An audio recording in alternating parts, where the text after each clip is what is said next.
నమస్తే డాక్టర్. నమస్తే డాక్టర్, జనరల్గా మగవాళ్లలో ఎలాంటి లక్షణాలు ఉంటే వీళ్ళు హార్మోనల్ ప్రాబ్లమ్స్తో బాధపడుతున్నారు, ఇబ్బంది పడుతున్నారు అని మనం తెలుసుకోవచ్చు? 2 ఏజ్ గ్రూప్స్లో మనం డివైడ్ చేయొచ్చు. అంటే యంగ్స్టర్స్లో ఒకలాగా, ఓల్డ్ ఏజ్ పీపుల్లో ఇంకోలాగా. యంగ్స్టర్స్లో ఏంటంటే నార్మల్ ఇప్పుడు ఎవరైతే రెగ్యులర్ ఆఫీస్ గోయింగ్ పీపుల్ ఉంటారో లేదా సెక్షువల్లీ యాక్టివ్ పీపుల్ ఉంటారో వాళ్ళకి ఏంటంటే కొన్నిసార్లు అసలు హార్మోన్స్ తక్కువ ఉన్నాయని వాళ్ళకి తెలీదు. కానీ కొన్నిసార్లు మన బాడీ మనకు సిగ్నల్స్ ఇస్తుంది. ఆ సిగ్నల్స్ని బేస్ చేసుకొని మనం ఐడెంటిఫై చేసుకోవచ్చు. ఈ ప్రాబ్లం ఉంది కాబట్టి నాకు హార్మోన్స్ తక్కువ ఉండే ఛాన్స్ ఉంది. ఎలాంటి సిగ్నల్స్ ఇస్తుంటుంది? సో ఒకటి ఫస్ట్ థింగ్ అలసటగా ఉన్నట్టు అనిపించడం. అంటే చిన్నపిల్లల్లో అంటే టీనేజర్స్ లో ఒకటి గ్రూప్ కింద డివైడ్ చేశారు మీరు, ఓల్డ్ ఏజ్ లో ఒక గ్రూప్ డివైడ్ చేశారు. ఇప్పుడు మనం ఏ గ్రూప్ గురించి? ఇది మనం మెయిన్ టీనేజ్ అంటే అడల్ట్ గ్రూప్ అంటాం. టీనేజ్ నుంచి ఇంకా అక్కడ దాకా అడల్ట్స్ దాకా 45-50 దాకా ఇది గ్రూప్. సో యాక్టివ్గా ఉన్న వాళ్ళు సడన్గా అలసట ఉన్నట్టు అనిపించడము, ఏదన్నా పని చేయాలంటే బద్ధకంగా ఉన్నట్టు అనిపించడము. అంటే పేరెంట్స్ అంటుంటారు, ఏంటి సడన్గా ఎట్లా అయిపోయావు, మనటి దాకా ఏ పనైనా చేసేవాడివి. ఈవెన్ కొన్నిసార్లు రిమోట్ తీసుకోవాలన్నా కూడా పక్క వాళ్ళని అడగడము, లేచి ఇక్కడ నుంచి వెళ్ళి రిమోట్ తీసుకోవాలా, ఫ్యాన్ వేయాలన్నా కూడా మమ్మీ ఫ్యాన్ వేయవా, డాడీ ఫ్యాన్ వేయవా అని చెప్తూ ఉంటారు. బేసిక్గా ఏంటంటే ఇవన్నీ లేచి వెళ్ళి ఫ్యాన్ వేసుకోవడానికి కూడా బద్ధకం. కానీ మనం ఒరిజినల్గా పిల్లలు ఇంతే లేజీ ఏమో అనుకుంటాం. సో పిల్లలేం కాదు, పెద్దవాళ్ళు కూడా అంతే. రోజు యాక్టివ్గా చేసుకునే వాళ్ళు క్షణంగా ఆ చేంజెస్ వస్తాయి. సో ఈ మెయిన్ ఇది అలసట, బద్ధకము, తర్వాత వెయిట్ పెరిగిపోవడం. ఉన్నట్టుండి వెయిట్ పెరుగుతూ ఉంటారు.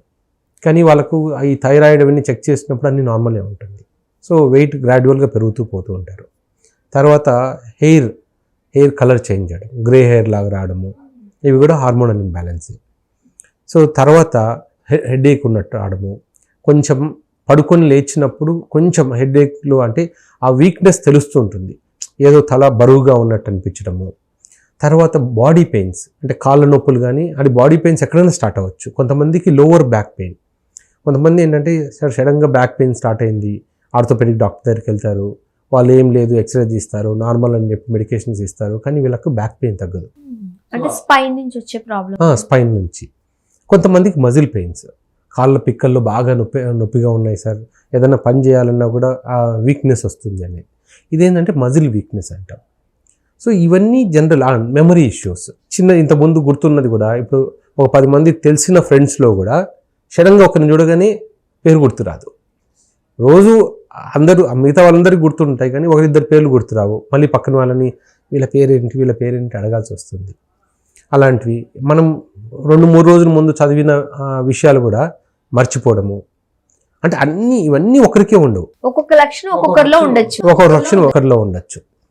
సో తర్వాత కొంతమంది సెక్షువల్ డిజైర్ తగ్గిపోవడము, సెక్షువల్ కోరికలు అంటే రెగ్యులర్గా కలిసే వాళ్ళు కూడా మ్యారేజ్ అయిన వాళ్ళు సడన్గా గ్యాప్ ఒక 1 వీక్ పాటు కూడా కలవాలనే కోరిక లేకపోవడము, ఇవన్నీ హార్మోన్స్ చేంజెస్ సంబంధించిన సైన్స్. మనకి ఈ ముఖ్యంగా మనకు బయటపడేది ఏంటంటే bone pains and muscle pains అంటాం. ఈ bone pains and muscle pains ఏంటంటే బ్యాక్ పెయిన్ అవ్వచ్చు, అది లెగ్ పెయిన్స్ అవ్వచ్చు.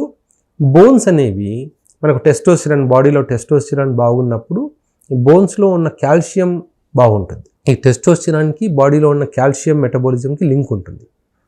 ఎప్పుడైతే మనకు టెస్టోస్టిరాన్ హార్మోన్ ఇంబ్యాలెన్స్ ఉంటుందో స్లోగా ఏమవుతుందంటే బాడీలో కాల్షియం మెటబాలిజం తగ్గిపోతుంది. కానీ అప్పుడు బాడీకి కాల్షియం కావాలి కదా. సో ఏం చేస్తుంది, ఈజియెస్ట్ సోర్స్ ఏంటి బాడీకి? బోన్లో ఉంది, బోన్లో కనిపిస్తూ ఉంటుంది కాల్షియం. సో బయట నుంచి దాన్ని తీసుకోలేదు కాబట్టి బోన్లో ఉన్న కాల్షియంని లాగేస్తుంటుంది. అందుకని బోన్స్ వీక్ అవుతాయి, ఆస్టియోపోరోసిస్ అంటాం. ఇది ఓల్డ్ పీపుల్లో ఇది చాలా కామన్ ఉంటుంది. ఈ ఆస్టియోపోరోసిస్ అనేది యంగ్ పీపుల్లో కూడా ఈ మధ్య కాలంలో చాలా కామన్ అయింది. అంటే మెజారిటీ పీపుల్ బ్యాక్ పెయిన్ రాగానే, నాకు బ్యాక్ పెయిన్ రావడానికి కారణం నేను పోస్ట్ చేశాను, నేను ఆఫీస్లో చాలాసేపు కూర్చుంటున్నా, పడుకొని వర్క్ చేశాను, లాక్డౌన్ టైంలో ఎక్కువసేపు సోఫాలో పడుకొని నేను వర్క్ చేశాను, ఇలాంటి రీజన్స్ ఉంటాయి. మోస్ట్లీ అవి కూడా కొంతవరకు కరెక్ట్ కావచ్చు, కానీ మెయిన్ రీజన్ ఏంటంటే ఈ హార్మోన్ తగ్గిపోవడం వల్ల వస్తుంది.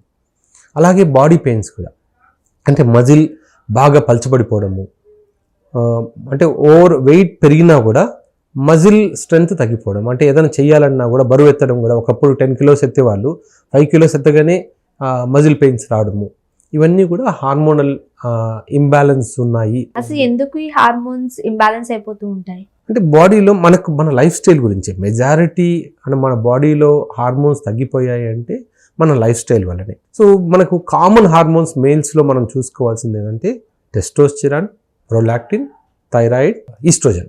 మగవాళ్ళలో కూడా ఈస్ట్రోజన్ ఉంటుంది, ఓన్లీ ఫీమేల్స్లోనే కాదు. అంటే చాలామంది అదేంటంటే ఈస్ట్రోజన్ ఫీమేల్స్లో ఉంటుంది కదా అంటారు. ఈవెన్ మగవాళ్ళలో కూడా ఉంటుంది, ఫీమేల్స్లో కూడా ఉంటుంది. అలాగే ఆడవాళ్ళలో కూడా టెస్టోస్టెరాన్ ఉంటుంది, ఈస్ట్రోజన్ ఉంటుంది. బట్ ఆ రెండింటి మధ్య బ్యాలెన్స్ అనేది మనకు ముఖ్యం. ఇప్పుడు టెస్టోస్టెరాన్ తగ్గిపోవడానికి రీజన్ ఏంటంటే సరిగా స్లీప్ లేకపోవడము, ఎక్కువసేపు కూర్చొని పనిచేయడము, ఎక్సర్సైజ్ లేకపోవడము, two much of stress, work stress, అంటే దాని మీదనే ఎప్పుడు అంటే బ్రెయిన్ అనేది టూ మచ్ యాక్టివ్ అయిపోయి దాని మీదనే వర్క్ చేయడము. దీన్ని అది కానీ ఫైనాన్షియల్ స్ట్రెస్ కానీ ఏ స్ట్రెస్ ఉన్నా కూడా ఏమవుతుందంటే జనరల్గా స్లీప్ డిస్టర్బ్ అవుతుంది. ఏదైనా మనకు భయం ఉన్నా, హెల్త్ రిలేటెడ్ ఇష్యూస్ ఉన్నా ఫస్ట్ థింగ్ ఏమవుతుందంటే వాళ్ళకి నైట్ పడుకోగానే నిద్ర రాదు. వాళ్ళకి ఏదైతే ప్రాబ్లం ఉందో ఆ ప్రాబ్లమే గుర్తొస్తూ ఉంటుంది. సో అందుకని ఆటోమేటిక్గా స్లీప్ డ్యామేజ్ అవుతుంది, దానివల్ల కూడా హార్మోన్స్ దెబ్బతింటాయి. సో మనకు ఈ హార్మోన్స్ తక్కువ అవ్వడానికి ఇంకా 2 రీజన్స్ కూడా ఉన్నాయి. Vitamin deficiency, vitamin B12, vitamin D deficiency. ఎండలో తిరగకపోతే విటమిన్ D డెఫిషియన్సీ వస్తుంది. వెజిటేరియన్స్కి ప్యూర్ అంటే వైటమిన్ అంటే ఎక్కువ నాన్ వెజ్ ఫుడ్ తినని వాళ్ళకు B12 డెఫిషియన్సీ ఉంటుంది. సో ఇవన్నీ కూడా మనకు హార్మోనల్ ఇంబ్యాలెన్స్ని కాజ్ చేస్తాయి. ఇది టెస్టోస్టెరాన్ కోసం. ప్రొలాక్టిన్ హార్మోన్ పెరగడానికి 2 reasons: too much of stress, sleep తక్కువైపోవడం. తర్వాత ఈస్ట్రోజన్. మగవాళ్ళలో ఈస్ట్రోజన్ ఎప్పుడు పెరుగుతుంది అంటే 2: too much of alcohol intake ఉన్నప్పుడు అండ్ అంటే ఒబెసిటీ ఉన్నప్పుడు. ఓవర్ వెయిట్ ఉన్నప్పుడు ఏమవుతుందంటే ఫ్యాట్ అనేది టెస్టోస్టెరాన్ని తీసుకొని ఈస్ట్రోజన్ కింద కన్వర్ట్ చేస్తుంది. సో అదొక ప్రాబ్లం. లేదా ఆల్కహాల్ రెగ్యులర్గా తీసుకునే వాళ్ళకి బాడీలో ఈస్ట్రోజన్ లెవెల్స్ పెరిగిపోతుంటాయి. ఇవి మనకు మగవాళ్ళలో ఉన్న హార్మోన్. ఈవెన్ థైరాయిడ్ కూడా కామన్గా ఉంటుంది. అంటే చాలామంది అడుగుతుంటారు, సార్ థైరాయిడ్ అంటే ఆడవాళ్ళలో ఉంటుంది కదా, నాకెందుకు ఉంది అని. థైరాయిడ్ ప్రాబ్లం ఎవరికైనా రావచ్చు, మగవాళ్ళలో అయినా రావచ్చు, ఆడవాళ్ళలో అయినా రావచ్చు. కాకపోతే పర్సెంటేజ్ మనం ఎక్కువగా ఆడవాళ్ళలో చూస్తూ ఉంటాం. బట్ ఈ సమస్య ఉంటే అబ్బాయిల్లో కూడా రావచ్చు, అబ్బాయిల్లో కూడా ఉండొచ్చు. సో కామన్గా మనం టెస్ట్ చేసుకోవాల్సిన హార్మోన్స్ ఏంటంటే ఏదో హార్మోనల్ ఇంబ్యాలెన్స్ ఉంది అనిపించినప్పుడు, అంటే ఇందాక మనం డిస్కస్ చేసుకున్న సైన్స్ అండ్ సిమ్టమ్స్ ఏదైనా ఉన్నా కూడా testosterone, prolactin, thyroid, vitamin D, B12. And లావుగా ఉంటే లేదా రెగ్యులర్గా ఆల్కహాల్ తీసుకుని ఉంటే ఈస్ట్రోజన్. ఈ 5 చేసుకుంటే ఒకవేళ తక్కువ ఉన్నాయనుకోండి డాక్టర్ని కన్సల్ట్ అయితే సరిపోతుంది. అవి చాలా ఈజీగా కరెక్షన్ చేసుకోవచ్చు. కొన్నిసార్లు న్యాచురల్గా కూడా మనం కరెక్షన్ చేసుకోవచ్చు. సో అంటే ఈ ట్రీట్మెంట్కి ఎంత టైం తీసుకునే ఛాన్సెస్ ఉందంటారు? ఇట్స్ అంటే లైఫ్ స్టైల్ మాడిఫికేషన్ మీద డిపెండ్ అవుతుంది. కొన్నిసార్లు అంటే వాళ్ళు ఎంతగా వాళ్ళ లైఫ్ స్టైల్ని మార్చుకోగలుగుతారు, వాళ్ళకి ఎక్సర్సైజ్ చేయడానికి ఎంత టైం ఉంది, స్లీప్కి అంటే ఎంత టైం ఇస్తున్నారు, ఎంత ఇంపార్టెన్స్ ఇస్తున్నారు అన్న దాని మీద కూడా మనకు అది ఉంటుంది. అంటే ఎందుకంటే కొంతమంది నైట్ అవగానే లేట్గా ఇంటికి వెళ్ళి ఆ తర్వాత కొద్దిసేపు టీవీ చూసి అది అలా చూడకపోతే వాళ్ళకి నిద్ర రాదు, మళ్ళీ మార్నింగ్ లేవాల్సి వస్తుంది కదా. అక్కడ ఏమవుతుందంటే స్లీప్ కాంప్రమైజ్ అవుతుంది. అలాంటి వాళ్ళు ఏం చేయాలి, ఇంటికి వెళ్ళగానే అంటే కొంచెం ఎర్లీగానే డిన్నర్ చేసేసి 7-8కి ఎర్లీగానే నిద్రపోవాలి. మార్నింగ్ లేవడం అలవాటు చేసుకోవాలి. అంటే నైట్ చేయాల్సిన పనులని ఎర్లీ మార్నింగ్ చేసుకోగలిగితే అది బెటర్ అవుతుంది. సో అలా స్లీప్, అవన్నీ చిన్న చిన్న చిట్కాలే, అవన్నీ మన చేతిలో ఉన్నవే.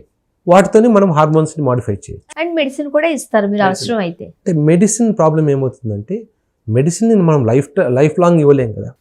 మా డ్యూటీ ఏంటంటే ఈ హార్మోన్ తక్కువ ఉంది, దీన్ని ఇదిగో మెడిసిన్ ఇస్తున్నాము, ఇంత దాకా పెంచుతున్నాము.